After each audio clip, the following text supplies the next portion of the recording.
what I've discovered, and this is what I'm actually going to be doing a video on real soon. I've got 3 videos coming up. One's about woke. And, okay, so this is actually a goth I bought from home. This is, This is Stuart here. You're in for a good one, chat. He's a very small boy. So this is a baby bet. You must be metalcore. I am. Goths come out bigger. My name is Stuart. Yes, this is Stuart. This is a goth I bought from home. No, Stuart. Where's Timothy? Timothy's not here. He's sick. He's feeling sick. Timothy, look at me. Look at me, Timothy. This is what happens when you come for Candace Owens. Sorry. Back to your pod, Stuart. Back to your pod, please. Your underground dirt nap awaits. Sorry, Father. Send me to the earth. Give me the second death. I'm just a baby goth. I've been practicing my singing. You're doing so well. Yeah, show us your pipes. Show us your pipes. Start spreading the news. I'm leaving today. Perfect. Yeah. I wanna be a part of it in old New York. I wanna wake up in the city that doesn't sleep to find I'm king of the hill, top of the pops. I can't remember the rest of the cream of the crop. These little town blues are melting. How am I doing? Doing Better than we rehearsed. Better than we rehearsed. Do you know what, Stuart? I think your dirt nap is waiting for you. I will flood your grave. Send me to the second death, Father. I will flood your grave with Bela Lugosi Dracula movies. Who the fuck is Bela Lugosi? You will find out shortly. Bye, Father. Goodbye, Stuart. You can have your chair back now. Small child.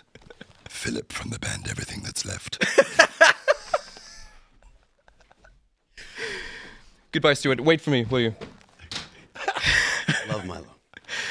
Milo, I met him last night, got off the plane, and we hit it off immediately. He's great. My stomach is still hurting from laughing. And then he invited me out very gracious to invite me out to Applebee's. Oh, good. Yeah. Applebee's isn't bad. It gets too much hate, man. I look. Did he pay for your dinner? No. Son of a bitch. No, he did not. Did that just happen? Like, I'm still, what?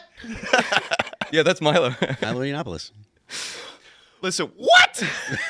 We run a I didn't tell him he was here. Good. I didn't know he was coming either. I didn't either. That was awesome. We run a pretty good ship here, and so like only Milo out of everyone that could totally bomb a podcast like that. like he's the only guy. We planned this last night at Applebee's. Amazing. I had Coors Light. I was lambasted vigorously for buying a beer, and we had fish and chips, or what Americans think fish and chips is. Of course. What they read online was fish and chips.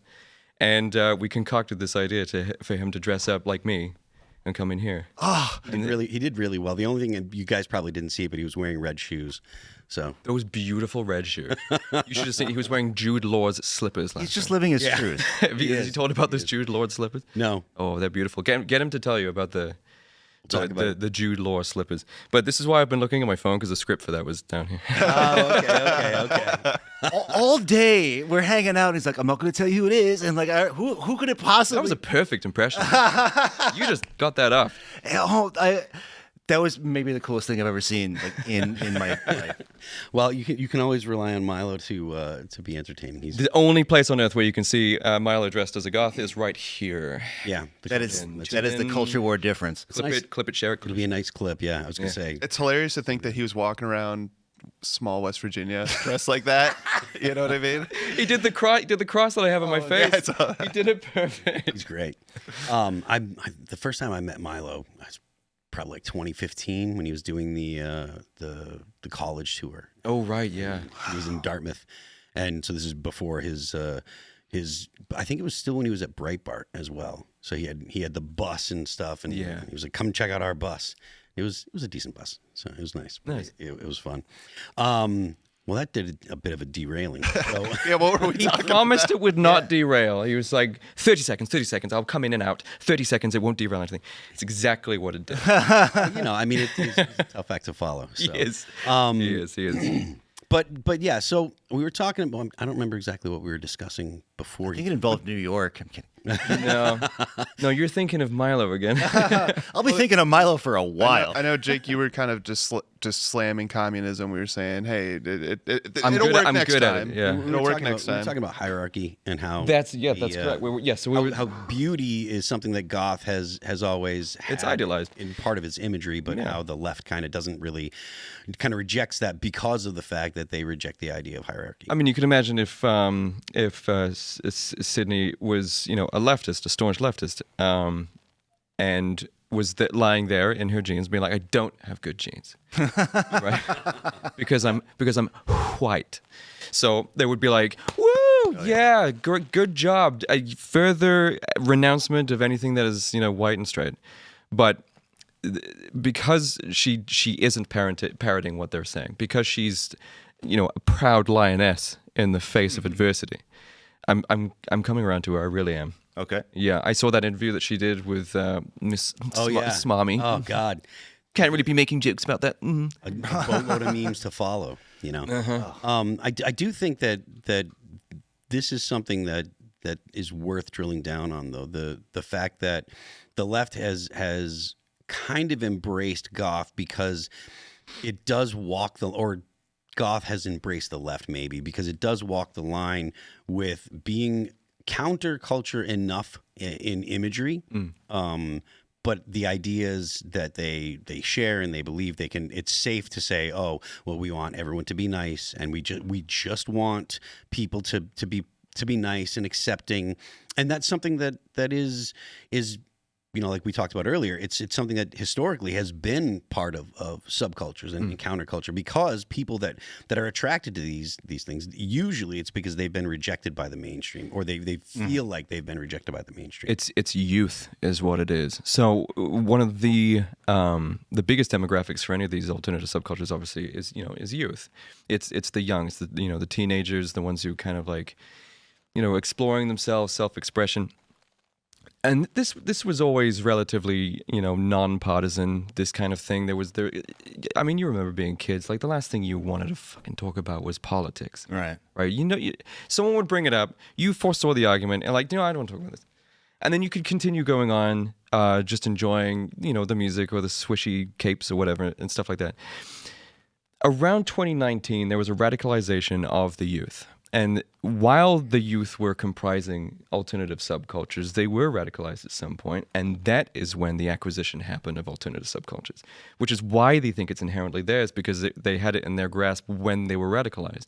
But of course, a leftist from 1979, 1983 is not the same leftist as they are now. They would reject them entirely. It's like, it's this rejection of this is reality. So to that point, there's this band called Earth Crisis, Right. They're a straight edge vegan hardcore band for people watching. There's a lot of those, actually. Yeah, I know. Yeah. But when their most famous song, arguably, is a song called Firestorm. Yeah. Right, and it's a hardcore classic. Like when the song would start, the pit would just erupt, and it was. Is this safe to play on air, Phil? Yeah, you can play it. It's not a. I wish I'd written a song called Firestorm. It's great. It's so good. Yeah.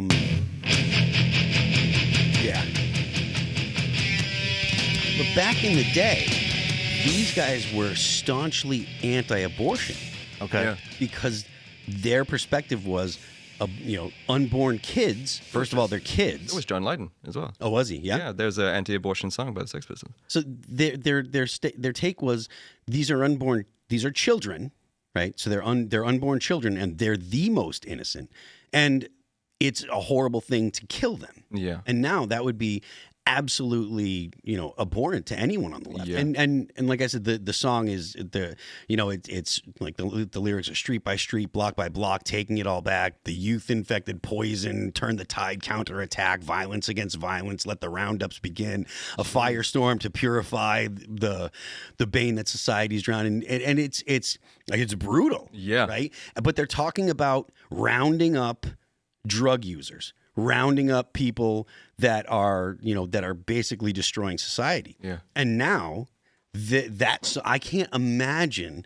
I don't think they play anymore, but if they did, I can't imagine a leftist listening to that song and thinking, yeah, like I imagine they would be They wouldn't acknowledge mortified, it. you know? That would be like memory hole. That would be 1984 down into the Never happened. incinerator. Well, leftism is your local government actually hands out crack pipes, Well, so yeah. the drugs you can do drugs safely. Yeah. Yes, exactly. Right. So it's subsidized drug use. Yes. So because it's an old tax, then of course, and all the poor are paying for it, so that it's back on the streets again. And if you disagree, you're not punk rock. yeah.